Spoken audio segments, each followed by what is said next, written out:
An expectant mother is among 3 people reported dead after a 5-story building collapsed Saturday night in Nairobi's Huruma estate.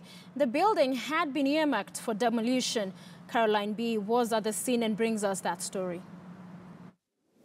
The ill-fated building lay in rubble, sandwiched by 2 schools.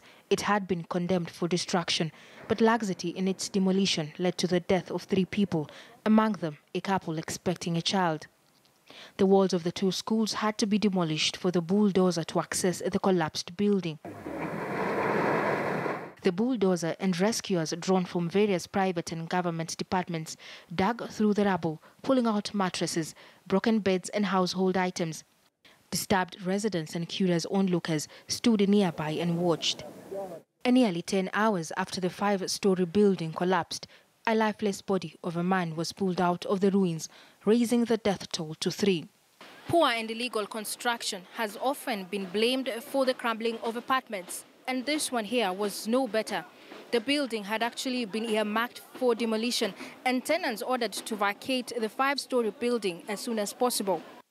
Among those who survived the ordeal is 10-year-old Wayne Adeka and his 10-month-old brother Meshach Erabula, who are now in custody of a Good Samaritan.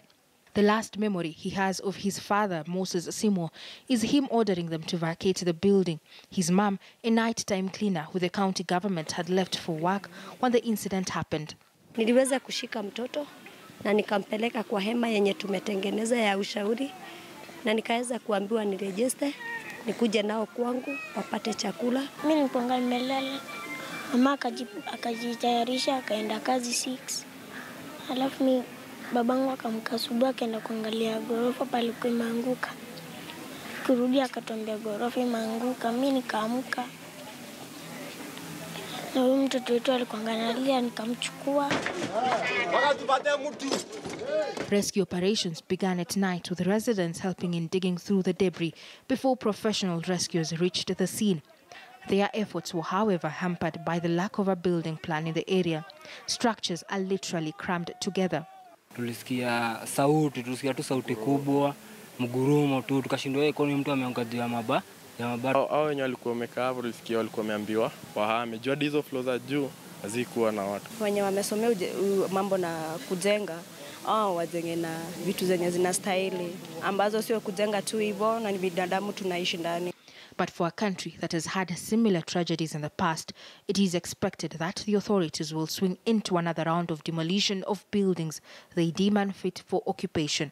All the people who are victims of the building collapse, those are about a population of 27 people, and through the meetings that we have had here, the Kenya Red Cross have requested that through the arrangement, they'll do what we call a cash transfer. We have asked the multi-agency team to return and complete that audit exercise.